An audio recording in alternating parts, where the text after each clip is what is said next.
We are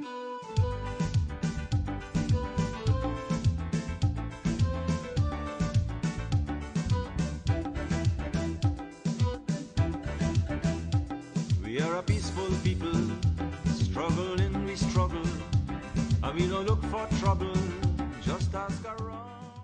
Hello, world. Welcome to another bonus episode of Pablo Speaks, the podcast where words influence thoughts, influence actions. I am your host, James Paul Sr., also known as Pablo, and today's topic is crisis at the border, specifically the Guyana-Venezuela border. I'm joined by filmmaker and thought leader Clairmont Chung, also known as Chungy. He's a friend of mine. We go way back.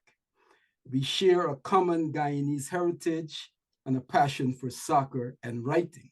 But before we get into the actual conversation, I would like to convey my condolences to the families of the 5 Guyanese soldiers who died tragically in last week's helicopter crash in Essequibo, near Guyana's border with Venezuela. May their souls rest in peace.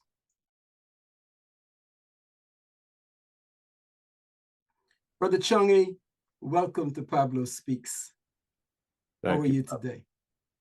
I'm glad to be here. I'm doing fine. I'm looking forward to sharing some of my thoughts on the issue of the Guyana-Venezuela border. Awesome. I did read your article, Saving the Essequibo from Becoming Another Gaza. And it's fascinating. There's a lot of insight there that I want to dig into some of those points that you made. Now, but before we get into it, though, specifically, I know you wear a lot of hats, right? So what hat are you wearing today?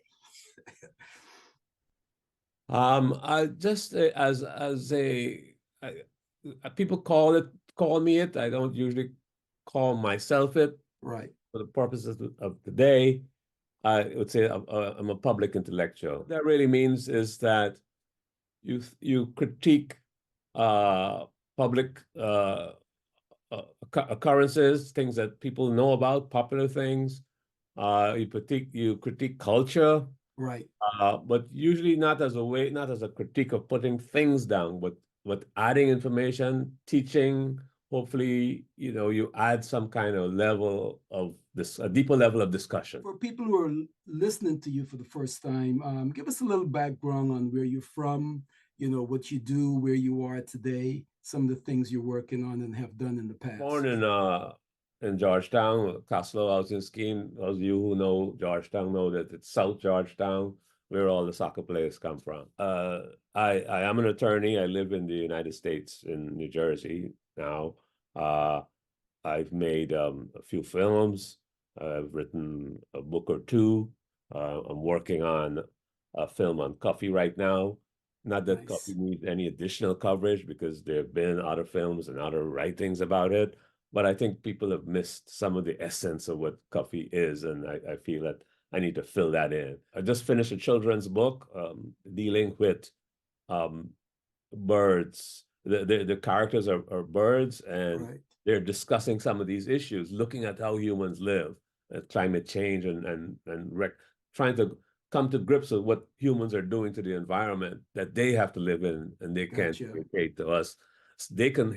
These birds can understand English, but we can't understand their sound. Fascinating, yeah. Right. We put them on the seawalls and cages to whistle, when what they're actually telling us is to stop doing the foolishness that we're doing. We think that they're whistling. Book that's done. It's not yet published. It's about the sacrifices that people of African descent have had to make in the building of capitalism. And so the title is Black Lives as Sacrifice on the altar of capitalism. And Black Lives as Sacrifice on the Altar of Capitalism. Year or so. And these books will be on Amazon, I assume, right? Correct? Reluctantly, yes. Okay, gotcha. All right. Well, thank you for that. Sounds like you got your plate full, at least for 2024. As a writer myself, I applaud you for your dedication. It takes a lot of commitment to really put the book together. So big ups to you, my brother. What I want to do now is to kind of go into just to share a screen to give some of our viewers who may not be familiar with Guyana and Venezuela a little idea. So that's the topic for today, crisis at the border. And here we have a map of the northern coast of South America, right? This is our home country, Guyana. And the area in gray is 2/3 of Guyana, which is actually the Essequibo region, which is being claimed by Venezuela, all right, against international law. So we're going to talk about this dispute and the recent heightened tensions between the two countries based on a referendum that was recently held in Venezuela, in which, from what I understand, less than 20% of the voting population participated. But according to President Maduro, 90% of the participants voted yes, that Venezuela should occupy or invade, take over Essequibo.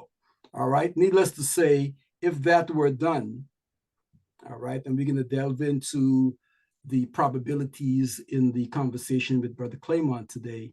But if that were to happen, the way, let's say, Russia invaded Ukraine, area in brown shown right here would be what would be left of Guyana. Surinam is also laying claim to part of Guyana down at the bottom here on the southeast corner. So we've got our hands full. Not one blue sake, not one rice grain, not one for us, not a blade of grass. Let's talk about the topic of your article, Chungy. Do you really believe that there is a good chance of Venezuela actually invading Guyana the way Israel invaded Gaza or Russia, Ukraine? Well, the question really is not whether they will or will not. Okay. Because, of course, no one really knows what Venezuela will do. But I'm trying to deal with what the forces are that would make that possible. Okay. And to explain to readers and students of history and current affairs that not many people thought that Russia would go beyond Crimea and into the Ukraine. Many people who were not following would think that that was a surprise move. Right. And in 1948, when the state of Israel was declared, Palestinians they couldn't believe that something like that could have happened. Mm. And the reason they didn't believe that is that they're looking at the actors who were sitting on either side of the borders and saying, well, we're family. I mean, that's right. I got cousins over there. And no way they'll invade us. And sadly, they were wrong because the actors were not the people that sitting on either side of the border, but the actors were empires with global reach and aspirations. And therefore, you have to look at what the empire is after and not what the people on either side of the border are after. After all, the people on either side of the border did not draw the border. The border was drawn by someone else. I want to get into that, right? Because I know you and I have had discussions about the concept of a borderless world. And so let's talk about the border. It feels like I read in an article written by Wired 868 that we are kind of dealing with the fruit from a poison tree, in essence. Would you agree with that metaphor? I'd like to take time to digest everything that, especially metaphors and so on. I don't, because they don't all fit. Okay. But certainly it is the fruit of a poisoned tree. Yes. Whether the tree is poisonous, I don't know, but it was a poisoned tree. A poisoned tree. Gotcha. Yeah, and so it's the idea that you can draw a border anywhere you wish. Right. Is the Arrogance, poison. right? Yes, yes, that's the virus. Gotcha. That's the poison. I hear you. And That so I makes wouldn't sense. blame, I wouldn't blame all the people who Yeah. came, right? But Yes. certainly the idea behind that kind of Right. arrogance is a poison. And yes, Yes. in that respect, Okay. we are being poisoned by it still. Right. Absolutely. In Now, fact, we wouldn't even be here were it not for that idea. absolutely. You know, and we wouldn't be talking about it 100, 400 years later, basically. Right. How do you reconcile that reality that we wouldn't be here had it not been for that poison tree? Well, I'm here, and Gotcha. the fact that I'm here, that's fine with That's it. me. Okay. But that doesn't mean I forget why Yes. and how. Yes. Yes. See, Yes. and it's that idea, not just that border, but the borders they drew in Africa. And Right. the idea that they owned Africa and everything in it, including its people, Right. or wherever people were, they can bring to do the work. Yes. That's how we came. And so that same poisoned idea is why we came. But the fact that we survived Right. is testament to who we are, who our ancestors were. And we have to honor them with Right. a better understanding and to challenge that idea that brought us in the first place. So we have a lot of work to do, is what you're saying. Yes, yes. Yes, absolutely. Now, one of the things that inspired me to do this podcast is I feel that there's a lot of the world's problems stems from injustice or unfairness in a very simple, in framing it very in a simple way. Let's talk about the indigenous people. I know you've got indigenous blood. I do as well. I don't look it, but my great grandmother was an Amerindian woman. Many of us do in Guyana. Of course, they were the first people there in that landmass called South America. And here came the Europeans, right? They invaded, conquered in the name of the queen or the king, whether it was the Dutch, the French, the Spanish, the Portuguese. Let's talk about the impact of all of this occupation on their lives and the role you think they should play in a solution. Well, the impact was genocidal. Yeah. That's been recorded everywhere where indigenous people, and by indigenous, I mean people who were there before Europeans came. Correct. And this is global, Yes. including parts of Europe. Yeah. And so there were thriving communities, we know, empires themselves. At least 3 has been recorded: the Mayan, the Aztec, and the Incas in what we call now Latin America. Mm-hmm. With sophisticated systems of organization, politics, economics, relations, and so on. When Europeans came, they met that and met other civilizations within those empires and outside of those empires. In the case of Guyana, there were at least, it's disputed between 9, 10, or 11 independent, separate nations of indigenous peoples and languages. Right. And those people were enslaved, basically. The history tells us that the Dutch were the first to arrive on the coast in the area of Pomeroon, which is in the Essequibo. Right. And traded trinkets for years. Years this went on before the actual annexation and the decimation of those populations, and in search of El Dorado and right. So on. So that it's been devastating. Their history has been disrupted. And so even today, they're disrupted people suffering from genocide, much like Africans are, and struggling to maintain a semblance of their identity, trying to recapture their culture, they maintain their culture, their language is, they communicate across with each other in English. Right. On the border, the Warao, yeah, the border goes through the Warao nation. So there's family on either side of the border, blood and other cultural family. It's like Mexico and southern North America. Right. Yeah. And this is repeated throughout the world, wherever Europeans arrived. Yeah. In India, in even in Asia, in China, in Sri Lanka, everywhere we have this issue. We have border disputes. Kashmir, Sri Lanka, Bangladesh, Pakistan, all were border disputes, cultural, religious, that resulted in a border being drawn. So we're dealing with powerful nations, the European nations. They've got the guns, the steel, the germs, the know-how, etc., and the mindset that they're trying to dominate and conquer other peoples.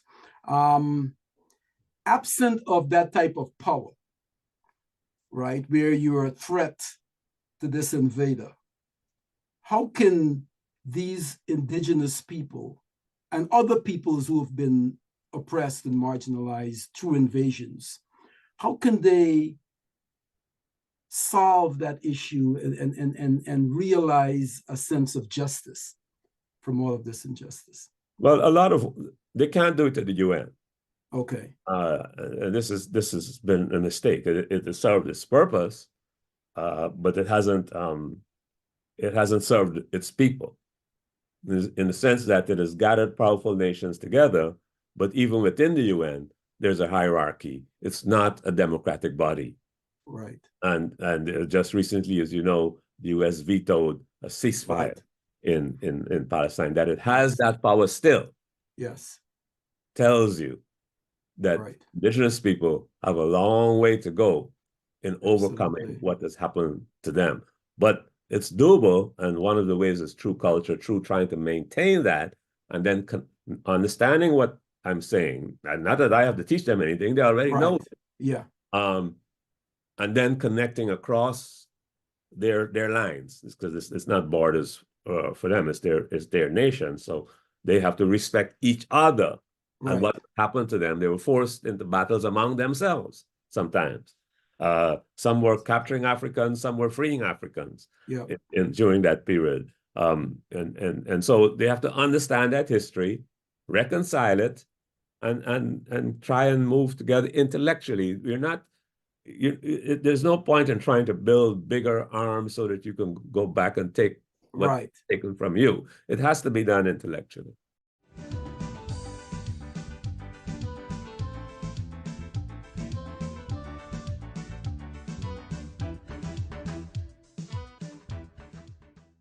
Well, it isn't as though I'm dismissing violence entirely as a tool.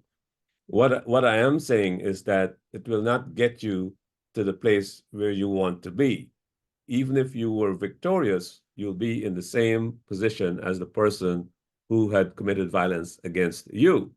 And this is what Kofi had to face. This is what the Sankt Overture had to face, that once they were able to overthrow the government that presided over them at that time, they realized for them to survive in the global world, they had to do the very same thing as the people. In other words, they had to enslave Black people themselves in order to compete in the world market.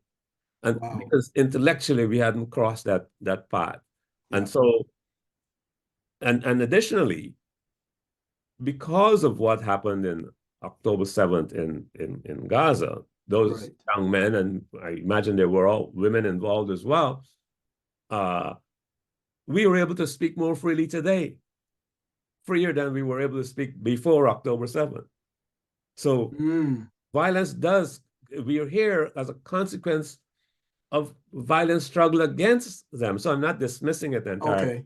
I'm just saying that intellectually, you have to understand where we are. And if violence is what you feel you have to do, then I wouldn't be the one trying to block you.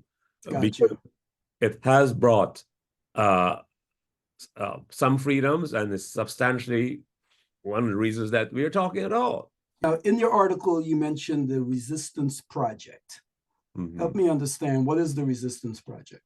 But the word Resistance Project, it came to me in that specific moment. In that moment, And I anticipated this question only after I wrote it down. And I said, gotcha. This is a beautiful thing. Yeah. Well, what were you thinking at that moment? Well, I'm thinking that the Resistance Project is exactly as you said, which everybody has to be involved. Everybody who understands what I said in the article is part of that resistance project. Okay. Yeah. See, once you know what I'm saying, gotcha. you become part of the resistance Makes project. sense. Yeah, yeah. And as a writer, it's nice to have some way of some language. You use words in a way that people can question it, and in so doing, you have some clarity. To sharpen my own thinking as well. Absolutely, absolutely. Well, you know, I think back to the period of chattel and plantation slavery. You know, obviously those our enslaved ancestors needed a resistance project that included them, but also others, the abolitionists, etc. So that whole movement had to galvanize. Right. You can't have Toussaint without coffee. Yeah. You see, that's the project. Another point you had there is you quote, you said, "It's the oil, stupid." Elaborate.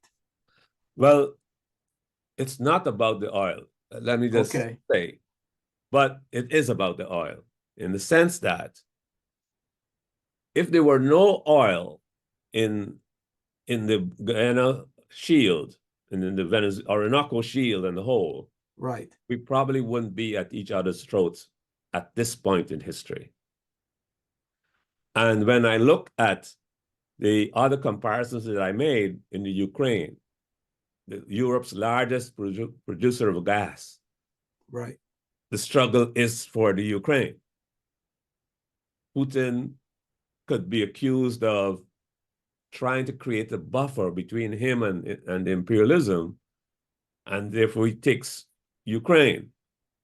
But he knows what the empire is looking for, what they're coming for, and he takes it before they can. It's the same in Gaza. Gaza has reserves oil and gas of 534 billion, of which Israel is already sucking out of the ground unbeknownst to as we speak. As we speak. Yeah. Right? Okay. So yes, and then of course in Guyana, the discoveries of the third largest reserves, I think, or whatever the number is, whereas Venezuela has the largest reserves in the world, as far as we know. If you have the largest reserve in the world, why would you be needing Essequibo? Right. If not to create a buffer against this thing that you see coming. Gotcha. Now let's talk about the politics of it. Right. I've read some Facebook lawyers talking about that Maduro is just doing this. That's the Venezuelan president because he's got elections coming up and he's trying to kind of stir up some noise. What are your thoughts on the politics and the timing of this referendum and threats of invading? Well, all that is true. So okay. Oh yeah. So that's what I mean when I say it's about the oil, but it's not. Gotcha. The oil is the foundation because the oil is the fuel for the empire. Right? Yes. Before, I think I made this point in the article as well, before we discovered that we could make energy from oil, we used steam for the trains that ran up and down the coast of Guyana and Venezuela and all across the land in South America. Guyana had the first locomotive in South America ever. Steam. Right. That was replaced by oil and diesel. But before steam, we had humans. Humans did the work. That's right. Yeah. Right? This is why Africans were brought in chains to do the work. This is why East Indians came. Yes. Not under the canon, the gun, but on the canon, the law, on another kind of slavery. Yeah. Chinese, Portuguese, Europeans were there as indentured laborers as well. Some of them were actual slaves. It does not respect race. Yeah. It's looking for energy. A quote I extracted from your article, but there is a way to peace and justice, but not without the understanding that when we fight over borders Europe created, we are fighting to expand a European project. Yes, that has to be my key point. Yes. There are other key points, of course. Right. But if we can only understand that,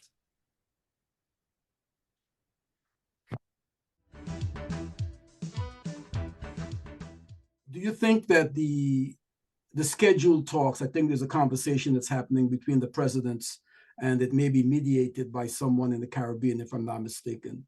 Yeah. Is that a step in the right direction? It is a step in the right direction. I've had my differences with Mr. Gonzalez, Prime Minister of St. Vincent, who seems to have initiated it. Right. But I still think he's one of the deeper thinkers in the Caribbean in terms of the leadership thinking, anyway. Yeah. Mm-hmm. He has lots of issues going on in Venezuela, personal and not yeah. In Venezuela, sorry, in St. Vincent, personal and otherwise. But it only makes sense if they understand the very thing that we talked about. It only makes sense if you understand that the border is not yours, that the resources inside and outside and around,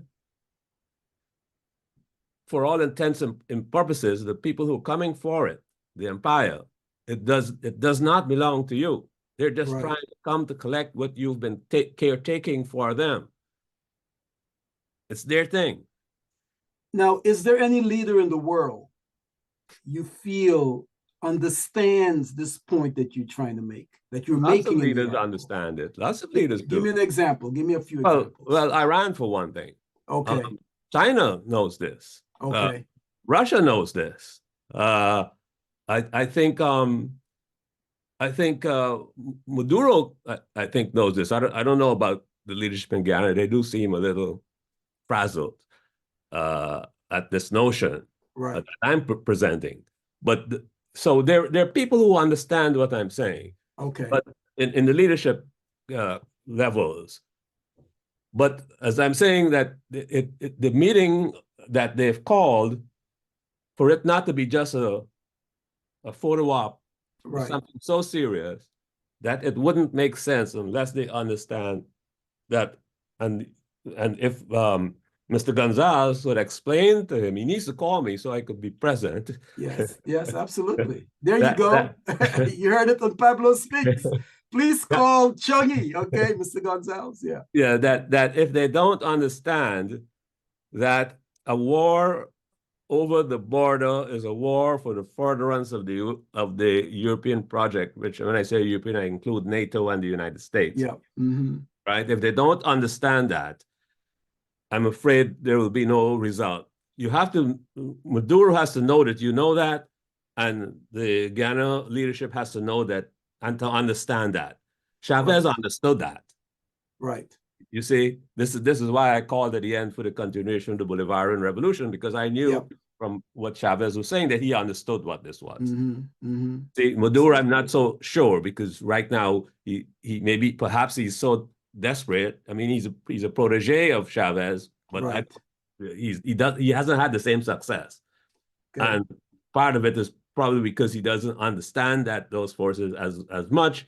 Perhaps he's not charismatic enough, but maybe the empire see him as a little more vulnerable and are moving against him, and he's trying to shore up, right? But that is a fundamental point for them to know that they are fighting, and by the conflict itself, without a bullet being fired, is in furtherance of the European project, because they don't require that they seize the entire land. They just require that you're occupied with other things, including fighting each other. But EXXON is not particularly concerned who, as you rightly say, owns the land, right? They're just concerned that their interests are preserved, right? And however, recently the U.S.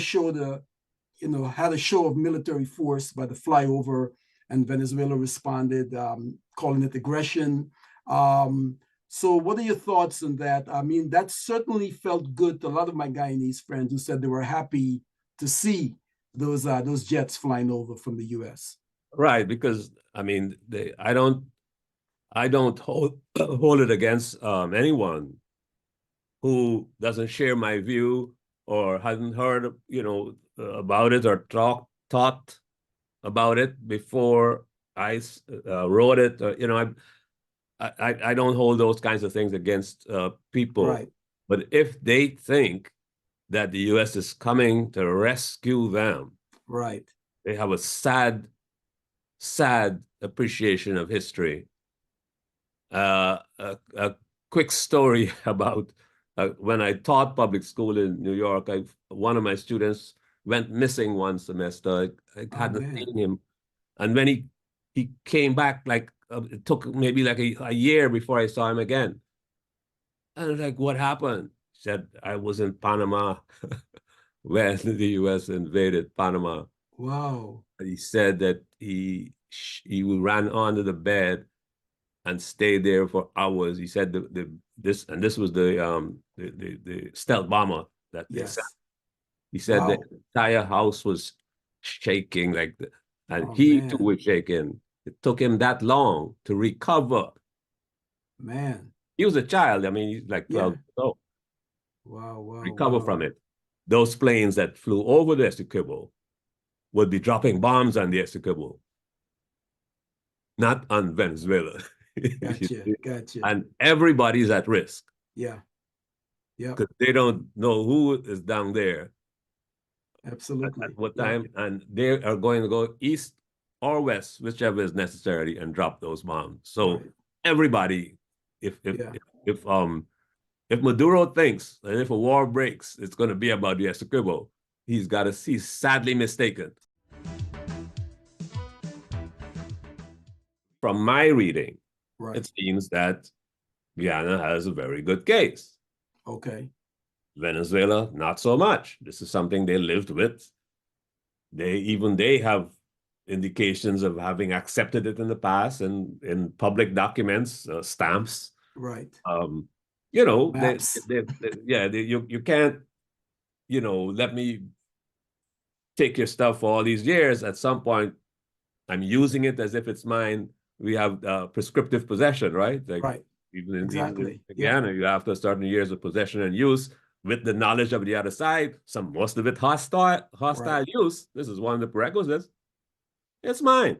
But I'm not being that arrogant to say, look, you're out of luck. Law says it's mine, you know, blah, blah, blah. I get that. I think that it's a grave risk that Guyana, given everything that I just said, would submit the future of the land that they've been using for several hundred years to a court of people based on where they drew the border themselves. Because they don't have any commitment to anybody on either side. That's right. One of the points made in the Wired 868 article is, but history shows us that, like many of our laws, that agreement, speaking about the 1899 agreement, was made corruptly to protect British interests. In fact, it is what some in legal circles referred to, and that's where the metaphor came from, the fruit of a poisonous tree. But this is the fruit that we have. We've been living with this fruit. So how do we reconcile the fact that, you know, this thing has got corruption written all over it, but it's the best that we have right now? Well, it tells you what's going on in Gaza and why there is because that was a British creation as well. Among, you know, it's told its peers at the time, because it had the strength at the time to say, okay, they had choices. Guyana was one of the places that they were going to put Jews and Uganda as well, right? Uganda, and some people said Belize, Honduras, one of those. Right. So that brings it right home. That corruption or no corruption, this is what empire does. It's corrupt entirely. Always has been. And no ruling, no court tribunal, no treaty is going to protect you. Is Maduro, in fact, just all bluster, or is there a chance that he could invade? I wouldn't put it beyond him. Okay. It would be a mistake, but not beyond him. Not beyond him. You know, in a way, he's not like in Putin's position. Okay. I think that's the position, and we know what happened there. Right. And clearly, the U.S. has expressed. The Secretary of State has clearly stated that they're on Guyana's side and Venezuela should desist. I think hopefully that's enough. What he really means, he's on EXXON side. He's on that. Well, yeah, exactly. And it is a letter to peace, right, and justice, and that the people who are living in the area, and not just Essequibo, but everywhere in Trinidad and in northern Brazil, the whole of Guyana, the whole of Venezuela, if they could appreciate what I'm saying and begin to take steps now in ways they haven't had, because they are traveling back and forth. Right. I mean, I have clients here in New York who were born in Venezuela of Guyanese parents, have never been to Guyana. Because of those sanctions, they have temporary protected status here in the US. They can come here on an expired passport. Wow. That's when the war is already started. When you put a place under sanction is war. It's war. Yeah. It's not. I mean, it's fascinating. Over 7 million. I think it's the second largest migration exit of people from a country in the world's history. Yes. 7.3 million Venezuelans are no longer they had to move out because of the crisis and the war, as you say, Right. So where is that kind of exodus without a war? Right. And now let's talk about their presence in Guyana. From some estimates, it could be as high as 20, 30,000 people. What are what do you? I'm fully in support of Guyana welcoming them. Right. I think that we are the same people. Unless you open your mouth, you hardly could tell who's who. Right. They require. This would have happened historically without the border. Right. There were times when Guyana were going through their hardships that Guyanese went to Venezuela. That's how Absolutely. I know families are coming with those who can't fly are coming up the trail across Rio Grande into Texas and so on. They reciprocate. We are just reciprocating what had been done for us and still being done for us. The Petro-Carib deal that this hopefully Mr. Gonzalez and the other Caribbean leaders will reference it, because it's that deal that Chavez gave them that Obama and Biden, when he was vice president, called them to Washington and advised them to give up the deal. Okay. Gotcha. And has had several meetings with them about that. So this was coming. This is not a surprise. And some of our intellectuals who are talking about it and not mentioning it and who knew about it are working for who. Yeah. Okay. All right. So before we wrap this up, you mentioned that you would love to be a part of the discussions. How can that be facilitated? I would love to have you be a part of it, because I think your message needs to be heard. Well, you found me. Wait, there you go. So maybe I have to check my Rolodex and see who I can call. I sent a letter to the same essay I sent to Kaicho Hughes. Okay. I gave them opportunity. I gave them a week. They didn't publish it, and so maybe you should go to Wired 868. Send it to them. They're pretty popular. So wired868.com. I would recommend doing that, and they would. Because you got to explore. I mean, it's a digital world. Right. You never know. So absolutely. Well, I've had it translated into Swahili since. Okay. I'm going to translate it into some of the indigenous languages, of course, and into Spanish, and to send it to outlets. Absolutely. Now, among the indigenous folks in Guyana and in Venezuela, have any leaders emerged that you have made contact with or have an interest in talking with? So they have. I can't mention every names at the moment, but there is a sense that something has to be done, and people are hungry for some kind of guidance. Where can they locate the article? I know it's on social media. Right. I put it on Facebook, and the piece of it that could fit is on Instagram, okay, Twitter, Okay. I have my blog, which is Chung A Blogspot. Okay. Those are the Those are places. the sources. Okay, But gotcha. you know, Wonderful. people are spreading it, so it's Yeah, yeah. I've shared it on my pages already as well. The Pablo Speaks. Again, you're watching a special bonus episode of Pablo Speaks, the podcast where words influence thoughts, influence actions. And we certainly hope that the words of my good friend, Brother Chungy, Clairmont Chung, will influence thoughts of the listeners as well as positive actions to ensure that we resist this or we understand before we can really resist and resolve this historical problem that we've had with European domination. So, Brother Clairmont, thank you for your time. All right. It's always a pleasure. And let's continue this conversation. All right. Yes, I'm glad to bring any kind of knowledge and clarity that I could. And I appreciate what you were doing, and having the insight to bring me, because there are lots of people who have read the article, who have positions in the media, would not bring me because they understand exactly what I'm saying. Like, you understand what I'm saying, you say, I don't want that around me. Or you understand, you say, I need this. Thank you for watching this very special bonus episode of Pablo Speaks. I invite you to join us on Facebook at Pablo Speaks so that we can continue this important conversation, crisis at the Guyana-Venezuela border. Please also remember to answer the poll and Q&A at the end of this and every podcast. And I will see you on Sunday at 6 p.m. for the regularly scheduled episode of Pablo Speaks. Have a safe and productive week. Ayo.